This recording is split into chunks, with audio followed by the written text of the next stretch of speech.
So I can't think of anyone better to close out this inaugural conference than Goodwin Gaw.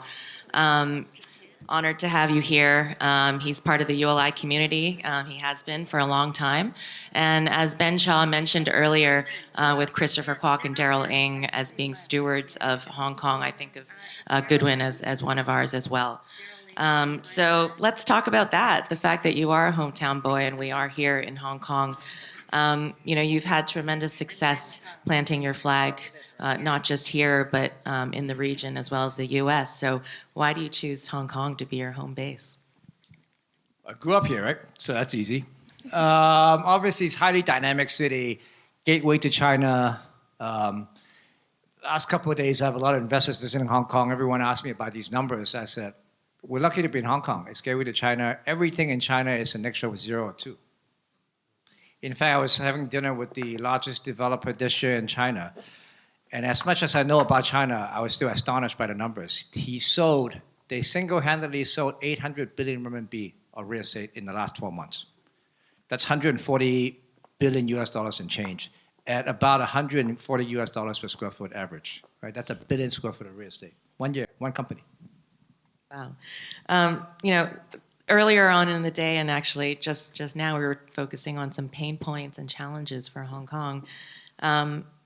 Things like we're not affordable enough, we're not livable enough, we're not connected, we're not smart enough, we're not Chinese enough, we're not happy enough. Do you agree with any of these statements? Are they valid? Or what do you think we're actually getting right so we don't end this conference on a sad note? Right, I think everyone's qualification of livability is very different, right? I mean, I just came back from a trip to New York, leaving Hong Kong airport, arriving at JFK airport in New York. It's like going from a developed country to a third world country, right? I mean, you know who the third world country is in this example. So, I mean, a lot of things, I think Hong Kong is expensive. But every city, as it becomes the financial gateway or financial hub of certain region, will be expensive just because it's small, everything goes up higher and higher. But the whole Greater Bay Area plan, where actually it takes a lot of foresight, right? To build the high-speed trains, to build a new bypass tunnel from Central to now Island East. Huge fan of Island East, Quarry Bay, City Plaza, obviously, we have made investments there recently. All of that is a lot of foresight, efficient government. Yes, a lot of bureaucracy, but also efficient enough to be planning a lot of these seats to allow the proper integration of the Greater Bay Area. If the GBA does happen, it makes all the sense in the world. Technical hub in Shenzhen, manufacturing hub in Guangzhou, entertainment hub in Macau, and Hong Kong being a financial hub, right? Then you will start spreading out the people. Certain people as they retire, maybe they want to live in Shenzhen or Guangzhou or Zhuhai versus new territories because you actually have a cheaper housing cost, but better entertainment option and cheaper too, right? So improve the quality of life. That integration, it will happen because infrastructure is already laid. So what are our biggest challenges as Hong Kong within the context of the GBA to keep people here, to make sure they still want to do business here, live here, it's fun to hang out here? What do you see as our biggest challenge right now in order to kind of enhance and protect Hong Kong within this regional framework? I mean, Hong Kong has always done a lot of things right already, right? I mean, but I think one thing we don't activate as much. Actually, Hong Kong is a lot greener than most people realize. If you're a hiker, you go around and find so much hiking space around. I think the most precious asset is our harbor. We're not doing enough to make the harbor more accessible, right? The Avenue of Stars right in front of our hotel in Tsim Sha Tsui, the old region, which will be relaunched as a region when we reopen it. But what Adrian Chang and New World did is spectacular in terms of architectural statement. But there's no way to touch the water. That's ridiculous, right? You go to Nordic, you go to Finland, you go to Copenhagen, you go to Norway. All of these waterfronts have steps that goes right down to the water where you can sit down there, take off your socks, take off your shoes, and dip into the water. Last year I did a swim on the Cross Harbor swim. It was phenomenal. You're floating in the middle of the harbor, and then you can see the both sides of the harbor with these massive architectural high-rises. It's just stunning. I think the harbor it's too removed from the people. Needs to change. I agree with that. I mean, waterfront in Pittsburgh, right, as well. That used to be the back. It used to be the dump site, right, of all the steel plants. It was. Right, exactly. Wow, flammable waterfronts. I've never heard of that before. So you're touching upon some global city trends, I would characterize them as. So, seeing other visionary planning, design, management models throughout the world, what do you see as the ones that could be directly applicable here? I mean, I see you as a sort of pioneer as far as thinking about the end user. So what can we learn from those other cities and what can really be applied here in the right way? I mean, there are a couple of examples I'm happy to walk through. We have some pictures. Should we go through that? Yeah, Okay. let's do that. So I picked a couple of examples. Two of the projects are actually Hong Kong. The one is in LA. They're all done in different contexts. So I think this will be quite interesting. We call this Project Doris. This is actually one of the 27 shopping centers we have bought from Link REIT, right? So it's quite well known. This is the first 17 batch that we have bought and started implementing some work already. I said 27 because we're under contract to buy another 12, closing in about 3 weeks. So we would have 27 of these malls. In terms of big numbers, these 27 shopping centers were all built by the government. These are public housing, retail centers sitting below these public housing projects all over Hong Kong. Directly and indirectly affects about 1.1 million people above and around these centers. So we are in the business of creating communities, I always say. Right? We're product people. We may be in the real estate business, but as people's behavior change, or lifestyle change, we got to alter our product offering so our product becomes more relevant to the life. And one thing I find is many of these centers actually are already part of a community, but they have, over time, been taken away from the community. So the community no longer feels they belong. So our job is really simple. How do we get the community to be back engaged again to make sure they feel this is part of their home, which physically they already are?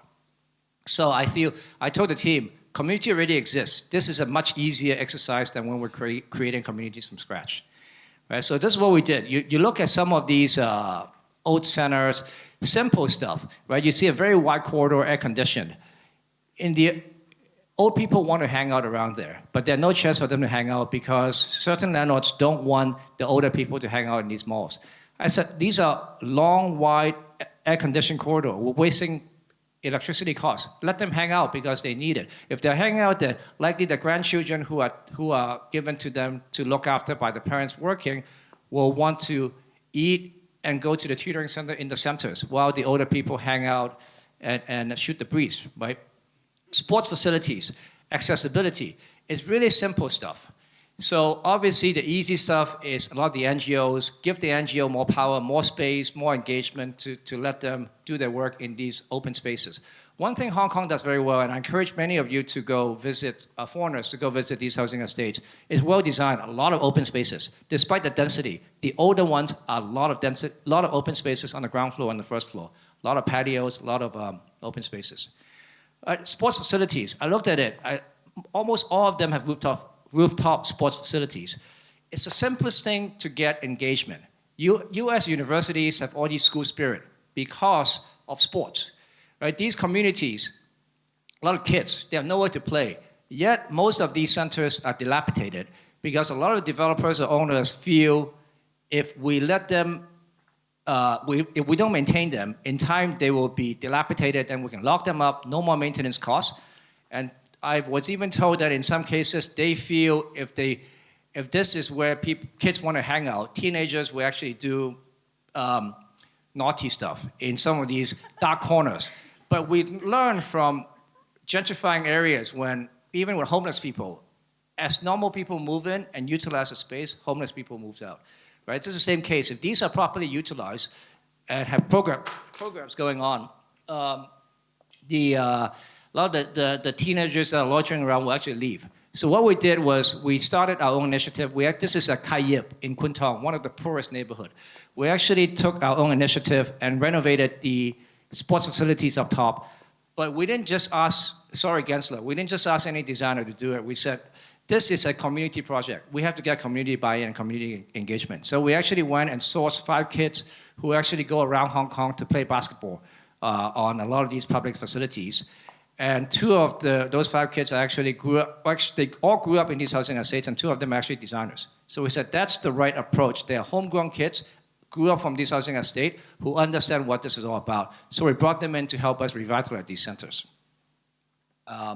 These are some of the before and after pictures. In fact, I think it's one of the most popular Instagram spots now in terms of the renovated product.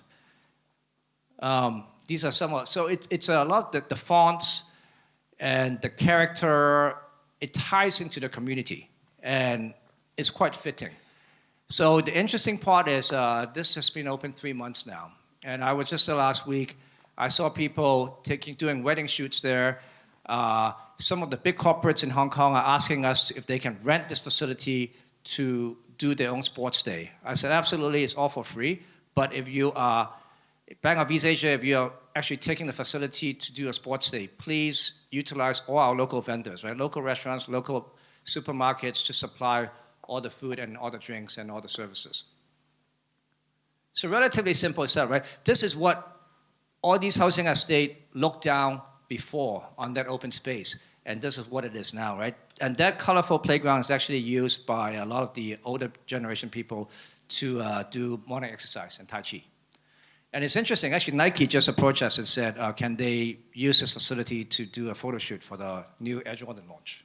Right? With the Kodo, right? Right, so I said, guys, Nike, I would love for you guys to get engaged, but it would be more meaningful if we can get you to help sponsor some of these kids' tournaments, right, to get going. If we can start to get these local district, having local district teams, Hong Kong Land should sponsor a few too, by the way. Ray should play on one. And Ray should play. We'll do a golf capital on Hong Kong Land team.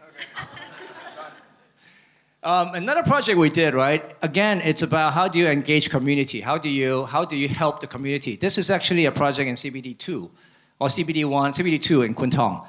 So we took a very old industrial building, and we looked at it and said, we tear it down, obviously we can build a new high-rise and create a wall effect. This actually has a pretty good view to the harbor.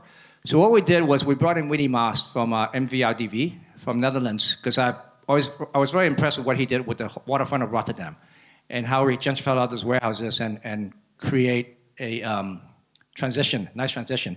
So the whole thought was Hong Kong get to where we are today because of our industrial past, right? In the old days, all the factories and all that. But where we're trying to take Hong Kong is from the industrial to financial hub to the creativity, technology, and onwards. So it's with the government's gift of allowing us to pay a waiver fee to convert old buildings, let's remind everyone of our past. So the whole idea was to encase an old industrial building by glass, almost like a strawberry dip in a chocolate. Right, so that's what we did. We took, and one thing I think very few developers would do, we actually, I don't know if the picture shows, these are before and after. We also, every single floor, we took a bunch of facade off and peeled them off to create balconies. So we actually lost GFA in this case. I think we lost 7% of the GFA because those became balcony spaces. But what also another thing I was very focused on, I said by creating balcony space, we have operable windows. And since the building sits on 3 sides facing street, on the back alley, we can also have operable windows to allow cross-ventilation. So in autumn, right, in the cooler weather time, if you can cross-ventilate, you have actually natural ventilation, not needing air conditioning. Right? That's something I see a lot in Germany. In a lot of these brand new German buildings, even glass facade, they have operable windows on both sides to get cross-ventilation. And we have that. So we're now starting to attract creative sector, design sector tenants into this building.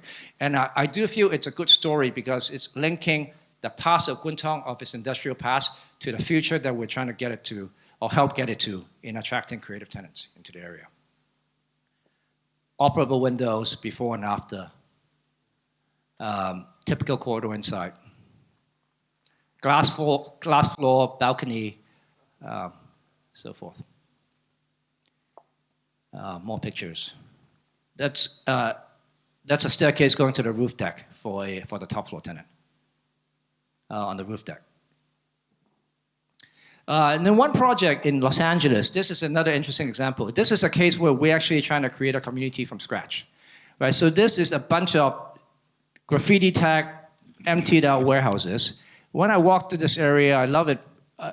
It spoke to me because empty out, but it reminds me a lot of Berlin. Many, many years ago when I go to Berlin, you walk through these bombed out old buildings. You walk through them, yes, you do smell pot and marijuana. And then, boom, you go through this dark alleyway or bombed out warehouses, then you're on the river, with a beach club going on, music blaring. Right? It's very authentic, but it's very apocalyptic, but very natural also. These days, the younger generation is all about experience. Everything is experiential.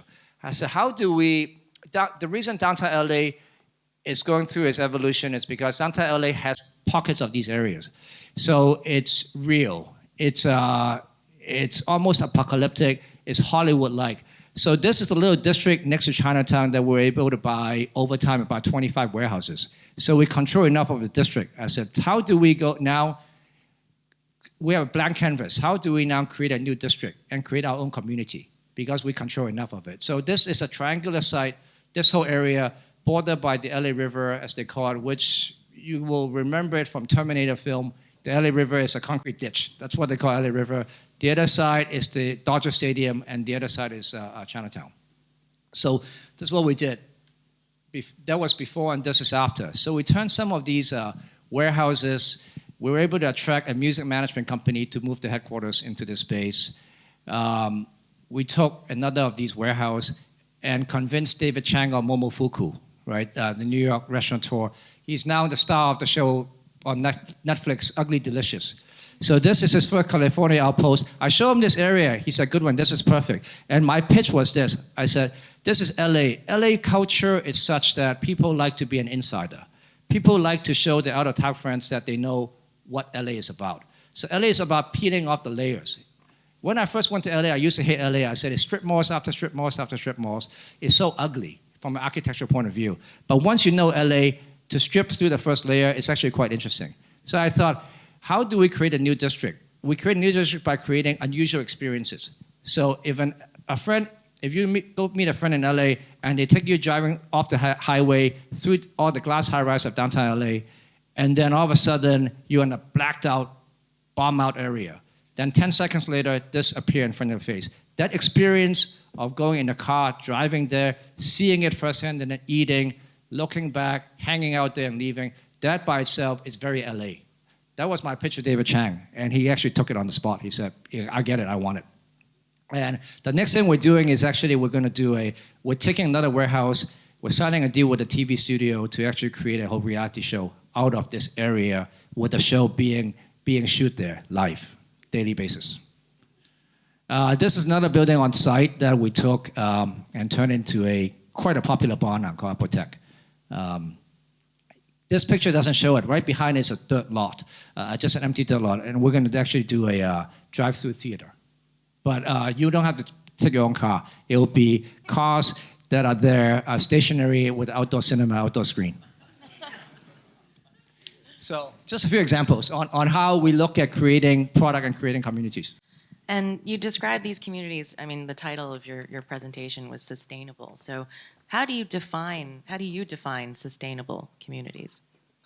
I think sustainable, and how do you create something out of something that's already existing there that doesn't have to go fill the landfill, but in a dynamic way where it changes the neighborhood or it helps the neighborhood revive itself without gentrifying it altogether, right? Because gentrification sometimes is a bad word, because as you improve the area, you actually are kicking out a lot of the old mom and pop retailers that are there that made these areas special. So in our 27 malls, in fact, on YouTube, I would love for you to go see a short video we put together. We put together a couple short videos to talk about all these heartwarming stories of a lot of these little retailers who have been in these malls for the last 30 years. So there's one tea leaf shop that's been there for 30 years. He talked about how he can't get his second generation, he can't get the third generation young kids to now. It's called Wargate, right? Exactly. Right, to the locksmith who said, yes, he doesn't make a whole lot of money, but he serves the whole community. He knows these kids for 3 generations. To a local restaurant, Cha Chan Tang they call it, where for the 3 high schools in that community, every exam for kids who get above certain grades, they give them free food. A lot of these really cool stories. So my appeal to McDonald's, to Maxim's is, guys, pay me the maximum rent that you can pay at market so we can help you be one of the sponsors to sponsor some of these shops, because we want to freeze the rent.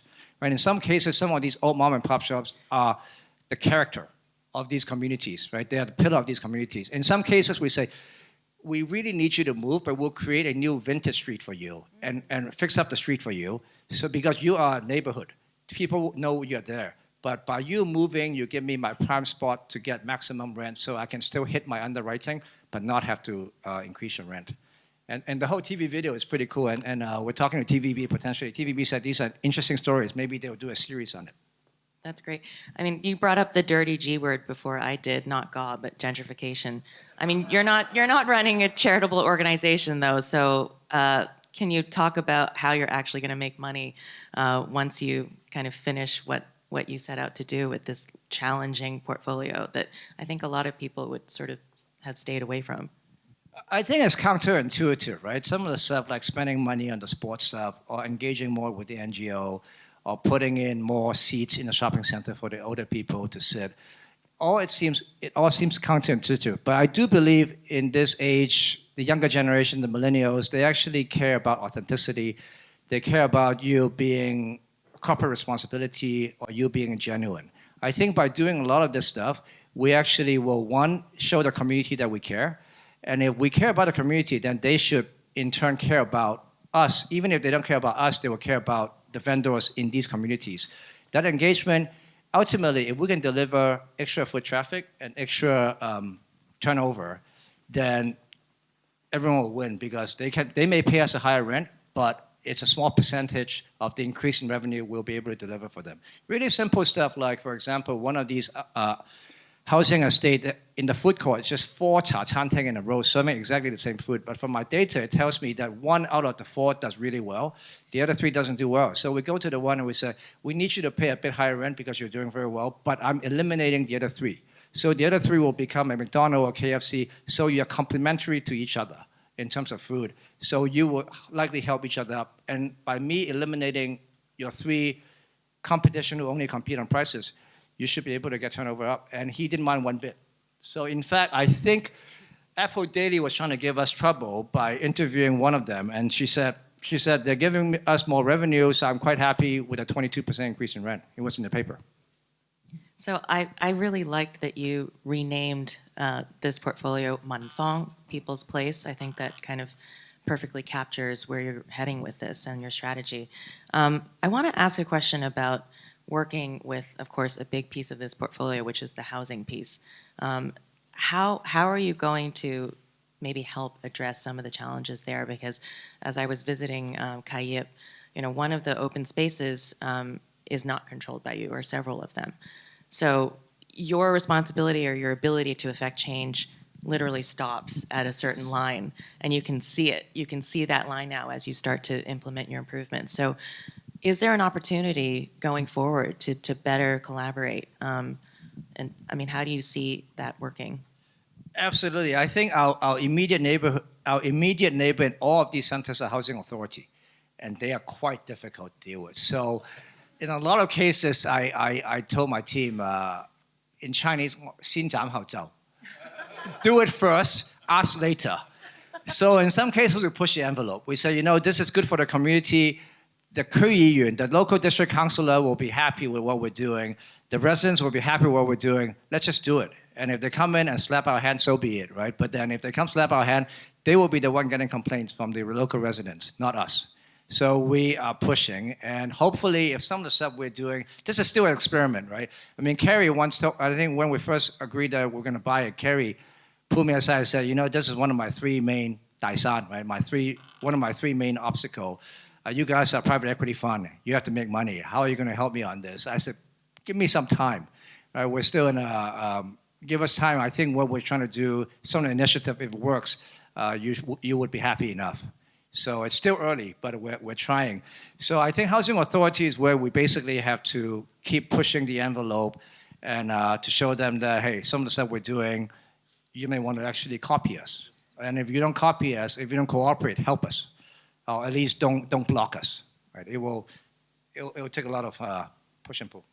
So before I open it up to some questions, because we are running out of time and I'm sure everyone wants to ask you something, I do want to say that, I I think when you're done with the portfolio and you implement what you want to implement, these could be places that we all go to just to visit, even if we don't live there.